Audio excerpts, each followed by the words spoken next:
The listener, the helper, the one people describe as so generous, so understanding. You pride yourself on having a soft heart in a world that often feels sharp-edged. But somewhere along the way, something shifted. You began to notice a quiet fatigue underneath your smiles. A strange emptiness after doing the very things that used to make you feel alive. You help, but it no longer feels healing. You give, but somehow you end the day depleted. And late at night, when the world finally goes silent, a question slips through the cracks of your mind. When did kindness start to hurt? That question, raw, honest, uncomfortable, is the doorway to one of the oldest paradoxes in human ethics. Because kindness is beautiful, it's what makes civilization bearable. But without wisdom to guide it, kindness mutates into something else. A subtle form of self-destruction dressed up as virtue. Think about it.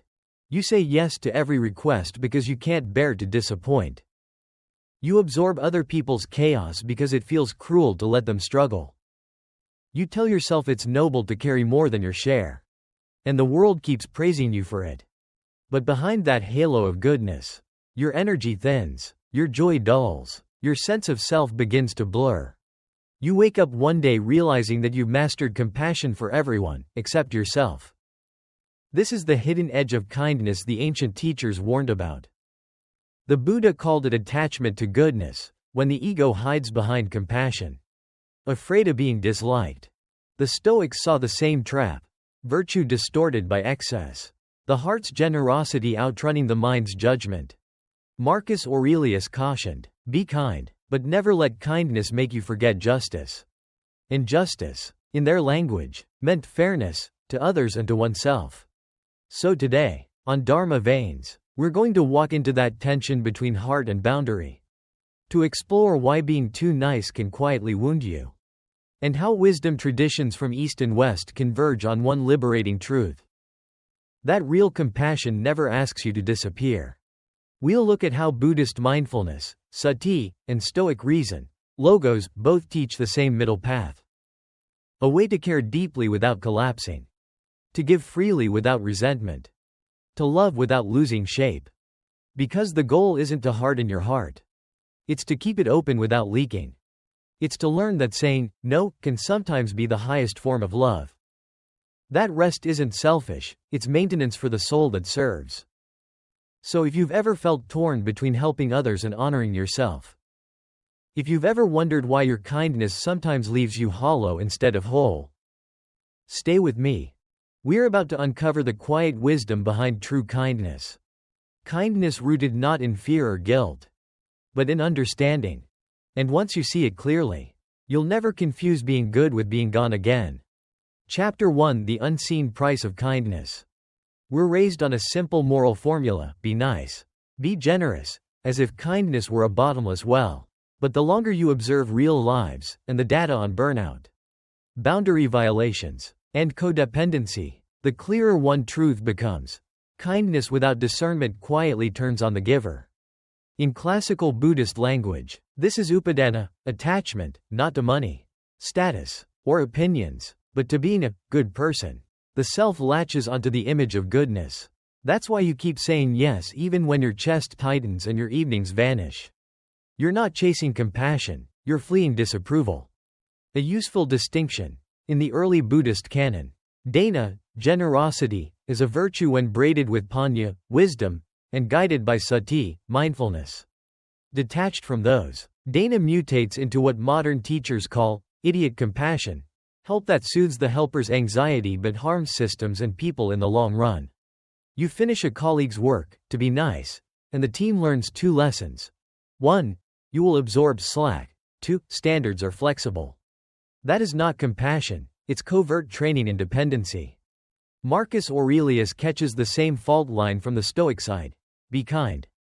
But never let kindness make you forget justice. In Stoic ethics, justice, dikaiosine, means giving each person what is due, fairness to others and fairness to yourself.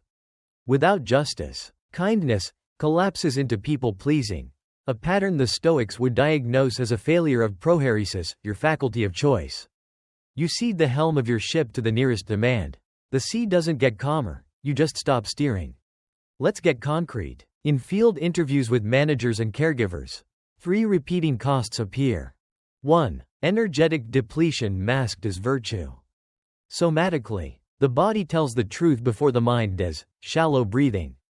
Jaw tension. A subtle dread when a certain name lights up your phone.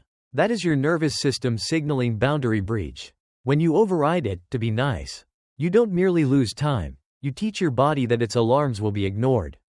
Chronic stress follows. Then resentment. Then quiet cynicism. The price is not a single late night, it's a dimmer switch on your capacity for real warmth. 2. Moral distortion in the environment. Systems absorb incentives. If the most conscientious person picks up all drop balls, the least conscientious will, rationally, drop more. Your kindness, misapplied, becomes an unintended subsidy for irresponsibility. In Buddhist terms, you create unwholesome conditions, akusala, for others' growth. In Stoic terms, you impede their oikiosis, their development toward virtue, by denying them the friction that matures character. 3. Erosion of self-respect disguised as humility. Humility says, I'm part of the whole. Self-erasure says, I don't count. Those look similar from the outside, but inside they feel different. The Buddha's middle way does not ask you to vanish. It asks you to temper extremes of indulgence and mortification. If you're giving routinely delete sleep, recovery, savings, or safety, that's not the middle, it's a pious extreme. Notice how the ego hides here. The text calls it mana, conceit, which isn't only pride, it's the compulsion to measure oneself. Am I kind enough? Am I liked? In that register, saying yes is not loving, it's scorekeeping. The moment kindness becomes a currency for belonging, you've shifted from compassion, karuna, to bargaining. The karmic loop tightens. You give to be seen. Others take because you're available. You resent them for mirroring the rule you wrote. So what does wise kindness look like? 2 Buddhist guardrails and 2 Stoic calibrations help. Buddhist guardrail number 1. Pair metta with upekkha. We celebrate metta, loving kindness. But the Buddha placed it alongside upekkha, equanimity. Metta opens the heart. Upekkha protects it from partiality and manipulation. Practically, you can wish someone well and decline their request. The wish is unconditional, the access is not. Buddhist guardrail number 2. Keep generosity inside sila, ethical boundaries. Sila isn't a harsh rulebook, it's a design for non-harm. Ask, if I say yes here, whom am I harming later, my future self, my children, my team? When harm simply shifts downstream, the act is not wholesome. A good deed that seeds 3 bad outcomes is merely delayed unskillfulness. Stoic calibration number 1. Control the controllable, and name what you're not controlling. Your prohairesis governs your attention, choices, and commitments, not others' reactions. When you decide to protect your sleep, you're not being difficult, you're steering your ship. Pre-commitment scripts help. I only accept ad hoc requests on Tuesdays 2 to 4. By making the boundary policy, you remove the personal drama. Stoic calibration number 2. Kindness as justice, not indulgence. Aurelius again. You serve the common good best by upholding what's fair. If you chronically cover for someone, kindness to them becomes injustice to peers, and to your future self. The rational test. Would this be healthy if everyone did it? If no, it's not virtue, it's leakage. Because we're talking to real humans, not saints. Here are 3 diagnostic questions I use with clients. After I help, do I feel lighter or smaller? Lightness indicates aligned giving, smallness signals self-betrayal. If I say no, what story am I afraid others will believe about me? That story, selfish, cold, disloyal, is your ego idol of goodness. Name it and it loosens. What outcome will this yes produce in 90 days? Projecting forward breaks the trance of the immediate smile and shows the system-level cost. And 3 boundary sentences that preserve warmth and self-respect. I want to be helpful. And I do that best inside clear limits. I can offer X by Friday. I can't do Y. This month I'm at capacity. If timing shifts, I'm happy to revisit. Here's a resource that will get you started. If you still need support after trying it, we can schedule time. These are not walls, they're doors with hinges. They keep your yes meaningful. In research terms, boundaries increase self-efficacy, you believe your actions matter, and reduce role strain, you stop occupying 3 jobs at once. Psychologically, that restores approach motivation, the capacity to move toward what you value, rather than defensively managing others' expectations. One last refinement. Many kind people fear that boundaries will make them less spiritual. But in the Pali discourses, the Buddha repeatedly refuses requests that would dilute the path or harm the asker. Refusal can be a form of compassion when it protects the conditions in which goodness thrives. Likewise, the Stoics. They did not equate virtue with agreeableness. They equated it with living in accordance with nature, which includes your nature as a finite, dignified being. So, yes, be kind, and remember justice. Give, and remember form. Love, and remember yourself. When kindness becomes a habit of pleasing, you don't just train others to expect it, you train yourself to forget that you, too, are a person worth protecting. The correction is not hardness, it is clarity. And clarity, in both traditions, is simply another name for wisdom. Chapter 2-8 Signs You're Too Nice, Deep Dive Analysis from a Buddhist Lens. 1. You expect quiet payback. On the surface you don't expect anything. But the body keeps the score. A small clench in the chest if they forget to reciprocate. A subtle cooling when they don't show up for you.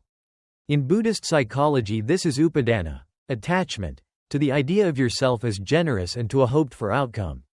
The near enemy of true generosity, dana, is what some teachers call idiot compassion, giving that secretly purchases approval. Quiet payback is still payback.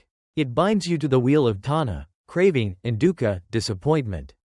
A practical marker. If your mood is contingent on others noticing your effort, you're bartering, not giving. The corrective is sati, mindfulness. At the moment of offering, name your motive honestly. Then give either freely or not at all. 2. People assume you can handle everything. Reputations are trainings. When you never decline, you inadvertently run a lab that conditions everyone around you. Delegate upward to the kind one. In Pali terms, this erodes sila, ethical structure, at the group level because accountability disperses. Compassion without upekkha, equanimity, becomes inequity. Others' growth stalls because there is no friction to ripen virtue. Somatic signs. Sunday dread. A humming anxiety as messages pile up. Relief only when you say, yes. That's not altruism. That's a nervous system needing appeasement. Replace the personal, I'll help, with a principle. I assist within these windows, limits. Principles turn boundaries from emotional battles into shared architecture. 3. Your priorities fade. When rest, savings, medical appointments, and long-deferred studies keep getting bumped, just this once, you're living in the near enemy of humility, self-neglect. The Buddha's middle way rejects self-mortification and indulgence. Sacrificing your repair cycles isn't noble. It's unsustainable and eventually untruthful. Because your capacity thins and your kindness becomes performative. A research grade check. Audit your calendar for 30 days. If your own practice, sleep, movement, meditation, learning, appears only in leftover time, giving has turned into leakage. Re-establish right effort. Samma vayama. Protect the causes and conditions that allow wholesome states to arise and persist, first in you, then in others. 4. You fear conflict more than exhaustion. Avoidance masquerades as peace. In reality it's aversion, dosa, in silk clothing. Many nice people aren't conflict averse, they're disapproval averse.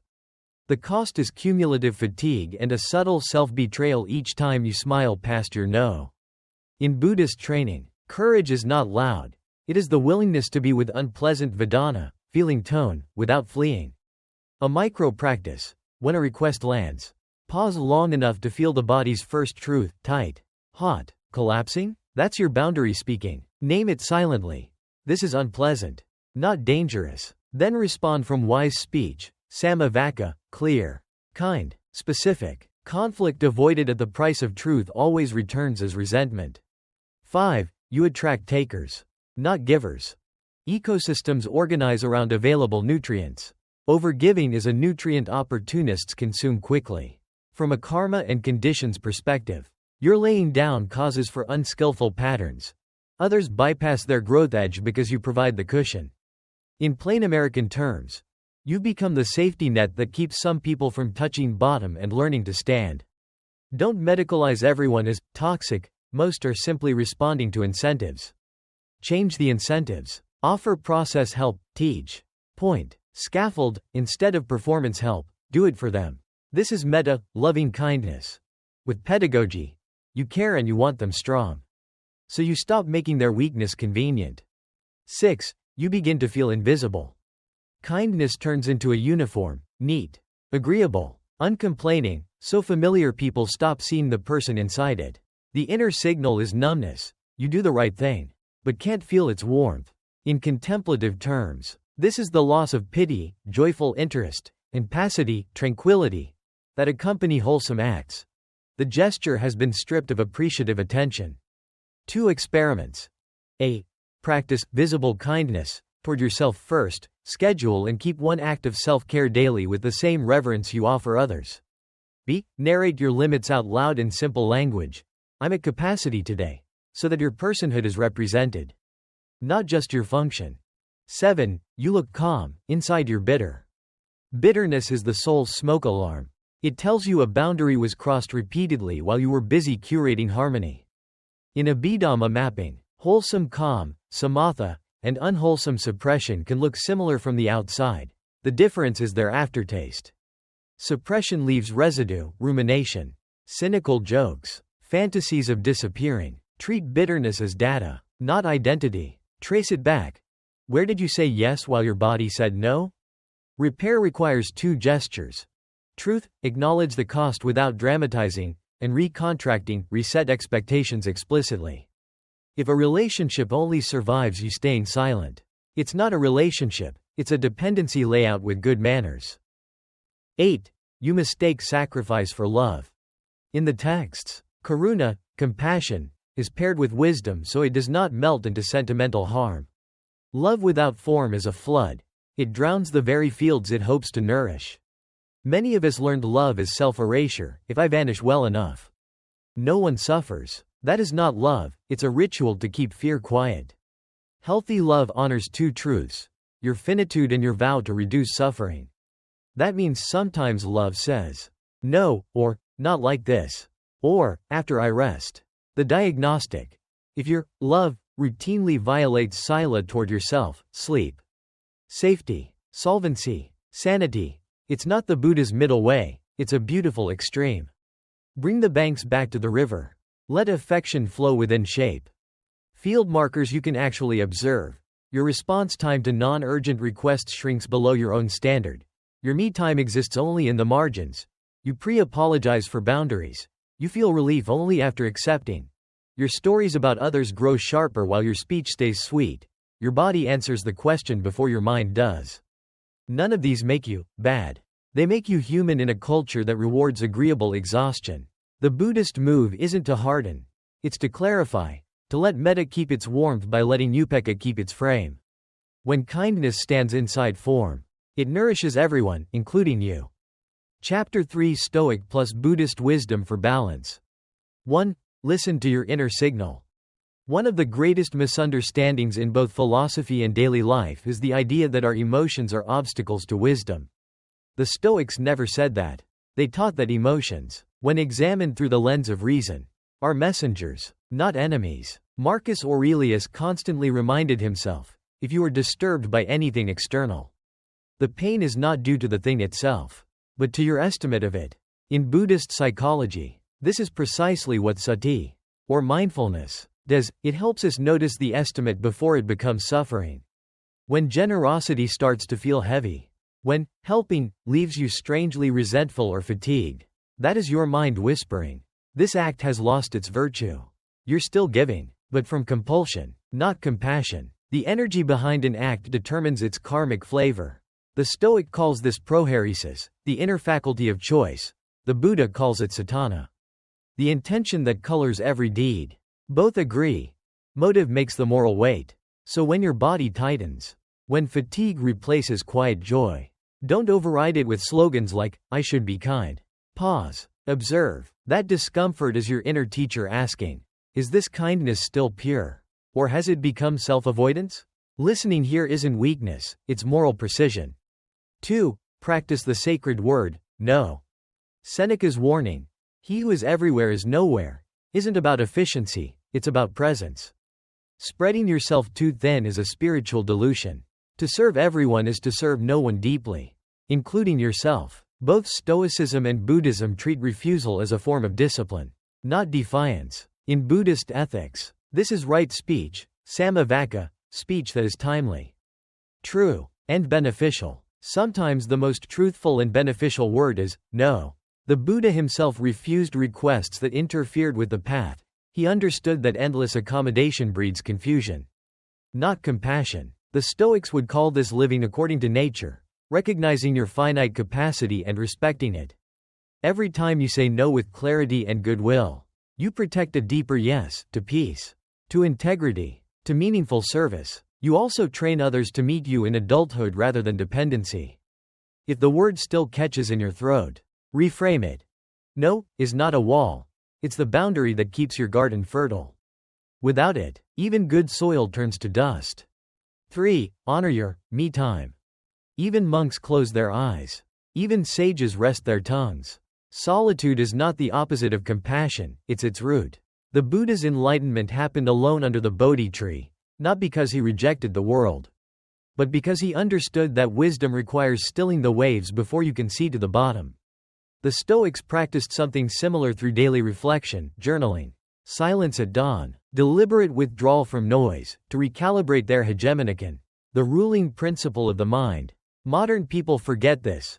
Recharging is not optional maintenance, it's a spiritual precept.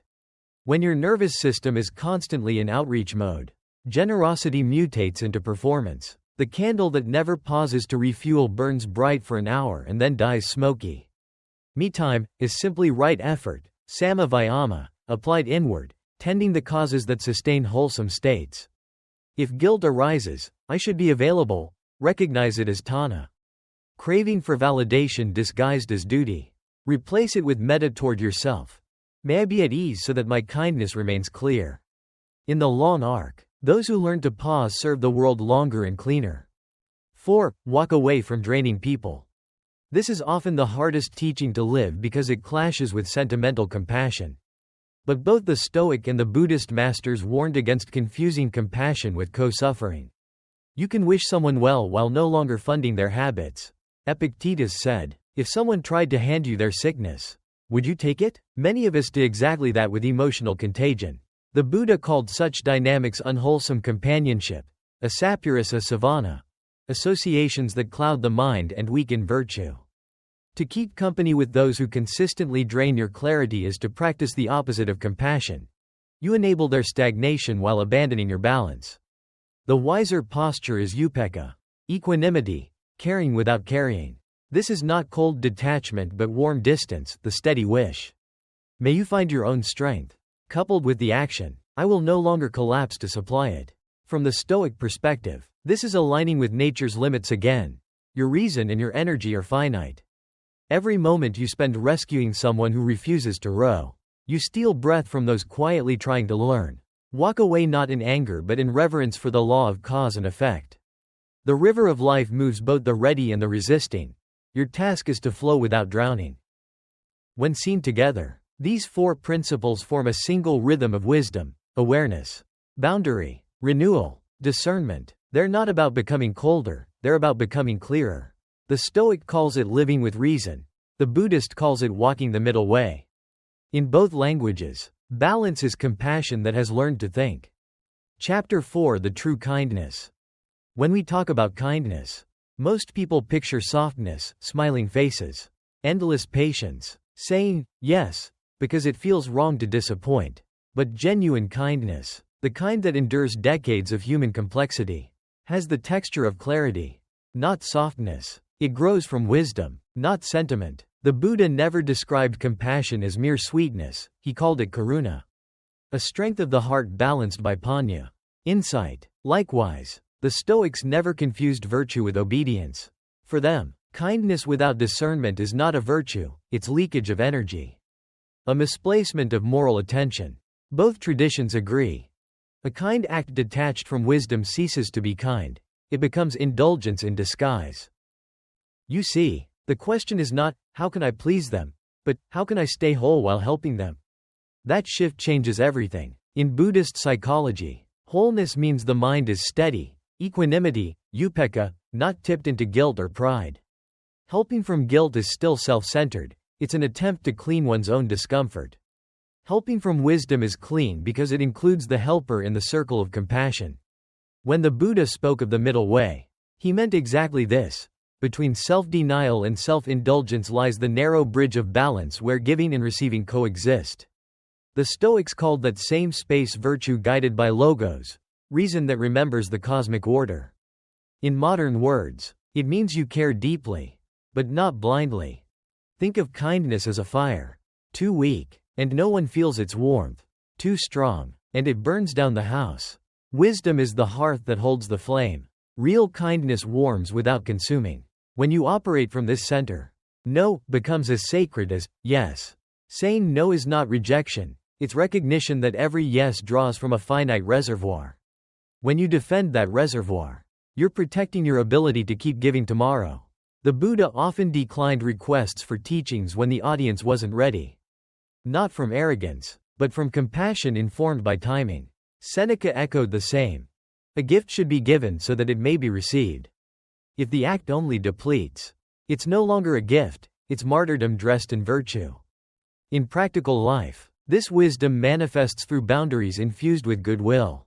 Before responding to any request, pause and ask, can I give this freely? Without resentment afterward? If the honest answer is no, that boundary itself becomes an act of kindness, because it prevents hypocrisy. Buddhism teaches that the first precept of non-harming includes yourself. When you violate your own clarity to please another, subtle harm begins: exhaustion, bitterness, quiet withdrawal. In Stoic language, you violated justice, which demands fairness to self as well as others. Justice without kindness is cold, but kindness without justice is chaos. The harmony of both births true benevolence. Notice how peaceful people carry themselves. They don't rush to fix every cry, they listen. They weigh. They act deliberately. Their presence feels spacious, not crowded with obligation. That calm isn't laziness, it's trained restraint, the fruit of years learning that presence heals more than interference. The Buddha likened the wise heart to a great lake, cool, deep, undisturbed. Anyone may drink from it. But the lake never abandons its shore to chase the thirsty. To remain whole while helping is to protect that shoreline. In that stability, others find safety, not because you saved them, but because you stayed true. Real kindness also includes rest. Even bodhisattvas, beings devoted to others' liberation, alternate between action and retreat. Retreat is not absence, it's renewal. When your heart asks for stillness, obey it. Silence, solitude, sleep. These are not luxuries, they are maintenance of compassion's instrument. The Stoics called this self-governance, sophrosyne, temperance, the discipline that keeps one's inner state aligned with reason and nature. Without that rhythm of engagement and withdrawal, kindness erodes into obligation. You start offering from emptiness. And empty giving is brittle, it cracks under pressure. So, what does true kindness look like in motion? It's saying yes, with your whole body relaxed. It's saying no, without guilt, because you trust the larger timing. It's offering a smile that's not forced by fear of rejection. It's listening to a friend's pain without feeling responsible to solve it. It's walking away from drama with a silent blessing instead of a grudge. It's resting without apology. The Buddhist would call this metta with mindfulness. The Stoic would call it virtue aligned with nature. And the modern psychologist would call it secure empathy. 3 languages, 1 truth. Compassion that includes the self is the only compassion that lasts. If you remember nothing else, remember this image. A lotus blooming in muddy water. It doesn't rush to purify the pond, it simply grows clean by staying rooted in clarity. That is real kindness, untainted by guilt, untouched by pride. To live that way is to embody peace without disappearing. If this message reached somewhere deep inside you, take it as a quiet reminder. Your heart doesn't need to prove its goodness by breaking. This week, practice a small act of wisdom. Say one gentle no and gift yourself one quiet hour of stillness. Notice how peace returns when kindness and clarity hold hands again. Here on Dharma Veins, we're not chasing perfection. We're learning to walk the middle way together, with compassion, with boundaries, with grace. So if you felt seen in this reflection, subscribe, stay close, and keep walking this mindful path with us. Every new listener expands the circle of awareness. And every mindful act you take becomes a thread in the shared fabric of human peace. Before we close, let's pause together for a moment of intention. A simple wish echoing through centuries of wisdom. May all beings, in every corner of this fragile world, find safety amid storms, hope amid destruction, and light within the darkness of war and disaster. May compassion rise stronger than fear. And may the hearts of all sentient beings remember their own goodness. Let that prayer move quietly through you. A ripple of empathy carried to those you'll never meet. Because in the Buddha's eyes, there is no them, only us. Now I want to hear from you. What boundary do you need to protect today? And what does true kindness mean to you personally? Share your thoughts below. Your insight might be exactly what another soul needs to read tonight. Until the next reflection, may your kindness stay wise, your heart stay soft, and your spirit remain steady in the face of the world's storms. Folded hands.